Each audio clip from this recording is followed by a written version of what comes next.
कि राष्ट्रीय आय क्या होता है। तो राष्ट्रीय आय के लिए सबसे पहले आपको यह जानना पड़ेगा कि वित्तीय वर्ष क्या होता है। वित्तीय वर्ष क्या होता है कि जैसे हम लोग जनवरी महीना से दिसंबर महीना जो चलते हैं ये कैलेंडर वर्ष है और इस कैलेंडर वर्ष के हिसाब से हम लोग वर्ष का निर्धारण करते हैं। लेकिन सरकार के नज़र में वित्तीय वर्ष क्या होता है तो नहीं जनवरी महीना शुरू करता है, नहीं फरवरी महीना शुरू करता है, नहीं मार्च महीना शुरू करता है, वो 1 अप्रैल से शुरू करता है। तो एक वित्तीय वर्ष का जो समय होता है वह 1 अप्रैल से लेकर 31 मार्च तक होता है। तो कहा जाता है कि कोई भी देश में एक वित्तीय वर्ष यानी 1 अप्रैल से लेकर 31 मार्च तक जितना वस्तु और सेवा उत्पादित हुआ तो उसका जते दाम हुआ, जते मूल्य हुआ, वही आपका मूल्य होना है राष्ट्रीय। आप लोग भी अब बोलिएगा कि बोलिए एक वित्तीय वर्ष कब से कब? बोलिए 1 अप्रैल से लेकर, और यही कौन वर्ष है? कितना बार तो एग्जाम में यही पूछ के छोड़ देता है कि निम्नलिखित में से कौन भारत का वित्तीय वर्ष है। तो बोलो कब से कब? 1 अप्रैल से। और यही कहता है कि एक वित्तीय वर्ष में किसी भी राष्ट्र में उत्पादित होने वाला वस्तु और कौन चीज? सेवा। वस्तु और कौन चीज? सेवा। और इसका मूल्य ही कौन आय है? राष्ट्रीय आय। लगता आप लोग समझ गए कि बोलो कब से कब तक का समय याद रखना है। और पूरा देश के अंदर में जितना भी वस्तु उत्पादित हुआ, वस्तु में बहुत वस्तु है, चप्पल है, शर्ट है, पैंट है, किताब है, कॉपी है, वस्तु अनगिनत है। और सेवा का मतलब होता है कि आप किसी को वैसे मानसिक रूप से सेवा दे रहे। अब ये लोग तुम लोग को पढ़ा रहे क्या दे रहे? सेवा। परिवहन का मतलब हुआ कि तुमको कोई निर्मली से ले जाकर फुलपरास छोड़ दिया, निर्मली से ले जाकर दरभंगा छोड़ दिया, तुमको सेवा दिया ना, तो उसको तुम पैसा देता है कि नहीं देता है? तो वही हुआ कि तुम सेवा के बदले भी पैसा देता है और वस्तु जब खरीदता है तो उसके बदले भी पैसा देता है। तो मूल्य जो तुम देता है किसी को दो चीज के बदले, चाहे वो वस्तु होगा चाहे वो सेवा। अभी मान लो हम तुमको कुछ दे रहे हैं, सामान नहीं दे रहे हैं, बस ज्ञान दे रहे हैं, तो तुमको क्या दे रहे हैं? सेवा। इसके लिए आप लोग हमको क्या करते हैं? पेमेंट देते हैं, पैसा देते नहीं देते हैं? तो वस्तु हो या सेवा हो, इसके बदले आप जो मूल्य देते हैं, तो पूरा देश में कत्ते सेवा चल रहा है, अनगिनतों सेवा चल रहा है, पूरा देश में अनगिनतों वस्तु का बिक्री हो रहा है। तो उन सभी को मिलाकर कुल दाम को जोड़कर एडजेक्ट मान होगा, उसी को क्या कहते हैं? क्या आप लोग बताइए? राष्ट्रीय समझे? कौन वित्तीय वर्ष में? एक वित्तीय वर्ष कब से कब? बहुत बढ़िया। बोलो कौन कौन? वस्तु और सेवा। कौन का मूल्य? क्या कोई दिक्कत? अब देखिए ये राष्ट्रीय आय का आकलन। तो पहले जो होता था राष्ट्रीय आय का आकलन होता था आय अनुमान विधि से। कौन विधि से? मतलब डायरेक्ट अनुमान लगाने वाला, इसमें खेला हो जाता था। अब बताओ कि आय अनुमान विधि में अगर कोई इनकम टैक्स वाला टेम्पो वाला के पास आ जाए कि हम आपका आज भर दिन का देखेंगे कितना कमाते हैं, तो टेम्पो वाला कहियो शो करेगा कि हम बहुते कमाते हैं। जब इनकम टैक्स आया होता तो अब जब देखेगा इनकम टैक्स वाला है तो सवारी लेकर उड़ जाएगा, चलिए चलिए, है ना जी, चलिए चलते हैं। एक सवारी उड़ गया कर देखिए सवारी ना आता है, पेट्रोल खर्चा वापस रहता है, मेरा क्या दाम लीजिएगा, हमसे क्या इनकम टैक्स लीजिएगा। अगर कहीं कोनो भैंस का गोवाला के पास पहुंच जाए, दूध का फैक्ट्री, दूध मतलब 50 को कोई भैंस रखा है और उसके पास इनकम टैक्स वाला चल जाए, तो जैया इनकम टैक्स वाला जाएगा उस दिन सब उसका जो बछड़ा होता है सबको पिला देगा। आज पिला दीजिए, दूध ही लगता है, उसको कहेगा कि देखिए हमारा दूध लगभग करता है, इनकम टैक्स कहाँ से भरेंगे? सब दूध कौन पी लेता है? बछड़े सब पी लेता है। आज जिस दिन इनकम टैक्स वाला नहीं रहेगा तो कहता है टेम्पो वाला के पास, तो जब तक सवारी नहीं फूला तब तक चलता है जी नहीं। रुकिए गौर आने दीजिए। और जब तक 50 फूल अगुआ 2-4 फूल कर लेता है और तब टेम्पो लेकर चलेगा। यानी अनुमान विधि में घाटा लग रहा है कि जब आता था अनुमान लगाने के लिए तब सवारियन शो करता है। अब बताओ कि जी भैंस वाला सब दूध खूब बेच कमाता है, समझो बहुत कमाता है दूध बेच के लोग सब, लेकिन जब अनुमान लगाने के बाद सब पिला दिया बछड़े को।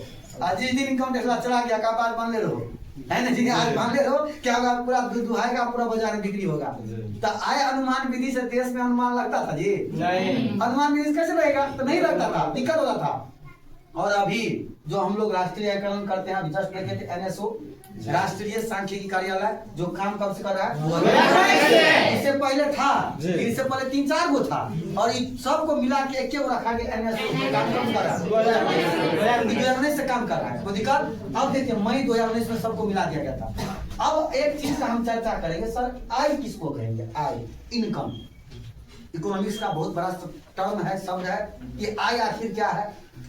तो आप जब कभी शारीरिक रूप से या मानसिक रूप से कोई कार्य करते हैं, चाहे शारीरिक रूप से करे चाहे वो मानसिक रूप से करे, तो इस काम के बदला जो आपको पारिश्रमिक मिलता है उसे ही क्या कहते हैं? अब बताइए, कोचिंग से छुट्टी हुआ और रास्ता में एक बैग पैसा मिल गया तो उसको आय नहीं, उसको जतरा कहते हैं। क्या कहते हैं? जतरा सुना है? जतरा बनल था और जतरा बनल था, एक बैग क्या मिल गया? पैसा। तो क्या हुआ? आपका आय हुआ? वो आपका आय नहीं हुआ। आय तब तक नहीं कहेंगे जब तक शारीरिक रूप से या मानसिक रूप से आप काम नहीं करते। अगर शारीरिक रूप से मानसिक रूप से काम करते हैं तो उसको नहीं क्या कहते हैं? आय। आप लोग समझ रहे होंगे। बताइए, मजदूर सब जो भर दिन काम करता है शरीर को शारीरिक रूप से, उसको पैसा मिलता है जी? कौन आया हुआ? शारीरिक रूप से काम किया। हम लोग कौन रूप से कर रहे हैं? हम लोग कौन रूप से कर रहे हैं? और इसके बदला जो भी कुछ पैसा आप लोग दे रहे हैं वो मेरा क्या हुआ? वो क्या हुआ? आय। क्या रास्ता मेरा मिला हुआ पैसा आय है? और आय नहीं है। आप उसको कहा जाता है कि जब किसी को रास्ते में पैसा मिले तो आपका काम है कि नजदीकी पुलिस स्टेशन पैसा क्या करे? पहुंचा दिया। नजदीकी कोई पुलिस स्टेशन हो वहां पर पैसा क्या किया जाए? पहुंचा दिया जाए। जतरा से काम नहीं चलेगा। कितना जतरा मेरे बनल था, आज देखिए 5000 रुपया मिल गया या एक बैग पैसा मिल गया, जतरा वाला बात आय नहीं होता है। तो क्या आप लोग समझे? चलिए बताइए, राष्ट्रीय आय समझ गए? एक वित्तीय वर्ष समझ गए? सेवा और वस्तु समझ गए? उसके बाद राष्ट्रीय आय का आकलन पहले होता था, आय अनुमान विधि को अब क्या है? कैंसिल है। इससे घाटा ना ज्यादा पता चलता था। तो क्या आप लोग देखे हैं कि बिहार का लोग धनिक बनना चाहता है लेकिन दिखना नहीं चाहता है। दिखना नहीं चाहेगा। अब बोलो सरकार में नजर रखेगा, हम सबसे गरीब हम ही है। आप लोग सुने गाँव घर में मुखिया जब बीपीएल से नाम काट देगा तो आप वोट नहीं मिलेगा अगला महीना। अगला साल जो चुनाव होगा तो वोट नहीं देगा, कहेगा अपन आदमी नहीं आई। अपन आदमी कब है? जब गरीबी रेखा से नीचे दिखाए, सरकार का सब पैसा दिलवाए, तब अपन मुखिया है। अगर अपन मुखिया नहीं है कब? जब वो धनिक हमको दिखाए तब। तो बिहार का लोग बनना धनिक चाहता, दिखना गरीब चाहता है। बात को समझ गए होंगे? चलिए अब जरा बहुत ही महत्वपूर्ण टॉपिक इकोनॉमिक्स का, जीडीपी, जीएनपी, एनएनपी और एनडीपी। अगर दो को हम लोग समझ जाते हैं, जीडीपी और जीएनपी, तो ऑटोमेटिक ये दोनों समझ जाएंगे। चलिए समझते हैं पहले जीडीपी को। जीडीपी का फुल फॉर्म होता है ग्रॉस डोमेस्टिक प्रोडक्ट। ज्यादातर एग्जाम यही पूछ लेता है। जीडीपी का फुल फॉर्म बोलो। क्या होता है? क्लियर हो गया? और इसको हिंदी में कहते हैं सकल राष्ट्रीय उत्पाद। कौन उत्पाद? सकल राष्ट्रीय उत्पाद क्या होता है? सिर्फ एग्जाम्पल समझेंगे, सब बात को हम एग्जाम्पल फिट कर देंगे। अब मान लो कि भारत देश का पूरा बाउंड्री है। ये पूरा कौन देश है? भारत। भारत देश में अंदर सीमा के अंदर, देश के सीमा के अंदर एक वित्तीय वर्ष में जबकि वस्तु और सेवा उत्पादित होगा उसका मौद्रिक मूल्य को ही क्या कहेंगे? जीडीपी। ध्यान से सुनना, देश के सीमा के अंदर। अब कहेगा सर बात की आप क्यों बोले देश के सीमा के अंदर? तो अपना आदमी कुछ विदेशों में कमाता है, अपना आदमी कुछ विदेशों में कमाता है, सऊदी अरब मलेशिया कमाता है, तो उसको नहीं लेंगे जो देश के सीमा के अंदर में है, चाहे वो विदेशी क्यों ना हो। ध्यान समझना, क्योंकि भारत का लोग जब सऊदी अरब जाके मलेशिया जाके कमा रहा है तो क्या मलेशिया सऊदी अरब लोग भारत में कमाता होगा? सब देश का लोग सब देश में कमाता है। तो वही बात कहा गया जीडीपी में कि देश के सीमा के भीतर चाहे वो विदेशी क्यों ना हो, भारतीय क्यों ना हो, तो एक वित्तीय वर्ष में चलते कमाएगा उसका मौद्रिक मूल्य क्या होता है? जीडीपी। क्या होता है? जीडीपी। और जीडीपी का निर्धारण बाजार लागत पर होता है, मूल्य पर होता है, बाजार के मूल्य पर। और आप याद रखिएगा कि जीडीपी क्या बताता है? तो क्रय शक्ति। कोई भी देश का जीडीपी निर्धारण होता है तो वो खरीदने की क्षमता, उस देश का पता चलता है कितना वस्तु खरीद सकता है वो देश। उसके बाद जीडीपी याद रखिएगा, इसका आधार वर्ष 2011 से कहते हैं 12 और प्रतिशत व्यक्ति आया था क्या चीज में 5%, 3%, 2%, 7%, 8%, 18% ऐसे होता है। प्रतिशत में किसको व्यक्त करते हैं? जीडीपी को। और जीडीपी का तुलना पिछले साल से होता है। कौन साल से? और पिछला साल से कम होगा तो माइनस, और पिछला साल से अधिक होगा तो इसका मतलब हुआ जीडीपी माइनस में भी हो सकता है, क्योंकि तुलना हम कौन साल से करेंगे? पिछला साल मान लो 4, इस साल 3 तो माइनस 1 हो गया, इस साल क्या हो गया? माइनस। तो जीडीपी का तुलना हम लोग कौन साल से? और माइनस में हो सकता है, बिल्कुल हो सकता है। जीडीपी माइनस में भी क्या हो सकता है, क्या आप लोग समझ गए होंगे। अगला है जीएनपी। कौन है? जीएनपी। जीएनपी को समझो, मान लो कि यह भारत का सीमा है, सब लोग बोर्ड पे ध्यान दीजिएगा, किसका सीमा है? भारत का। हम मान के चलते हैं कि मलेशिया का एक व्यक्ति है एलेक्स, नाम उसमें रहता है, मान उसका नाम क्या था? एलेक्स। अब भारत में रहता है रमेश, सुरेश, महेश, सही ना रहता है ना। तो मान लो भारत का है रमेश, मलेशिया क्या कमाने, और मलेशिया का एलेक्स कहाँ कमा रहा है? भारत में। ध्यान से समझिएगा, जीएनपी क्या होता है समझाते हैं। जीडीपी तो समझ गया, देश के सीमा के अंदर वाला, बाहर से कोई मतलब नहीं है। और जीएनपी कहता है कि देश में कुछ विदेशी भी कमा रहा है और भारत का कुछ लोग विदेशों में कमा रहा है। तो जीएनपी क्या होगा कि इस जीडीपी में विदेशियों के द्वारा कमाया जाने वाला पैसा भारत में घटा देंगे, अब भारत का लोग जो विदेश में कमा रहा है उसको जोड़ देंगे। ध्यान समझना, अब जीएनपी समझा रहे हैं कि एलेक्स कहाँ का है? विदेश का, विदेश का, मलेशिया का। और रमेश कहाँ का है?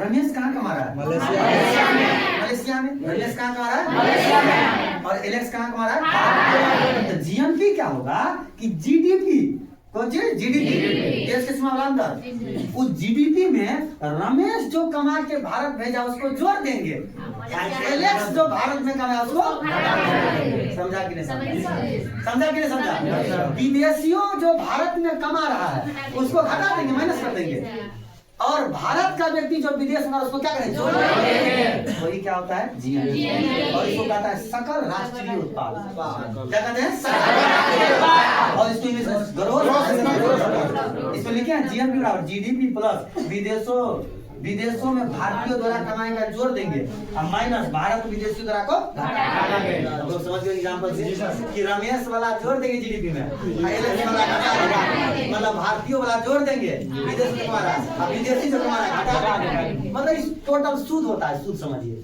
मतलब भारत का अपना, विदेशी का नहीं शामिल करके घटा देंगे। अभी भारत क्या कहीं भी कमा रहा है उसको क्या करेंगे? जोड़ देंगे। आप लोग समझ गए कौन चीज को? जीएनपी भुगतान संतुलन को बताता है। क्या चीज को?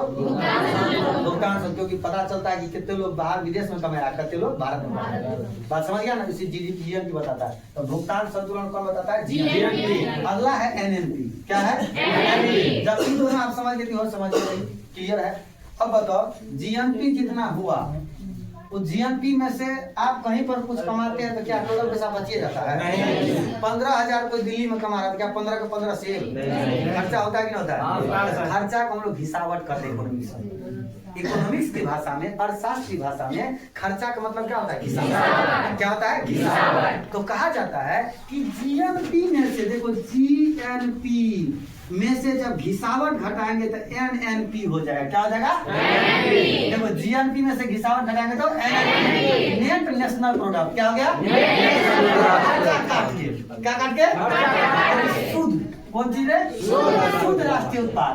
शुद्ध राष्ट्रीय उत्पाद खर्चा घटा दीजिए, लेकिन जब जीडीपी में से खर्चा घटाइएगा, क्या चीज में से? जीडीपी में से, तो हो गया एनडीपी। क्या हो गया? एनडीपी। सबसे शुद्ध से जीएन1 बन जाता है। घिसावट घटाने से जी क्या बन जाता है? तो यहाँ भी जी क्या बन गया? यहाँ भी जी क्या बन गया? समझ की बात को? अभी हम लोग 4 चीज समझे, जीडीपी, जीएनपी, एनएनपी और एनडीपी। और सबसे शुद्ध कौन होता है? एनएनपी। खर्चा वर्चा काट के, विदेशियों को दे के, भारतीयों के द्वारा विदेशी से ला के, सबसे शुद्ध आय कौन होता है? सबसे शुद्ध आय कौन होता है? सबसे शुद्ध आय कौन होता है? क्लियर हो गया? अब उसके बाद देखिए प्रति व्यक्ति आय किसको कहते हैं? तो राष्ट्रीय राष्ट्रीय आय तो अभी समझ गए कि एक वित्तीय वर्ष में देश में वस्तु और सेवा का कुल मौद्रिक मूल्य क्या होता है? राष्ट्रीय आय। अब राष्ट्रीय आय में देश के कुल जनसंख्या से भाग देने पर क्या निकलता है?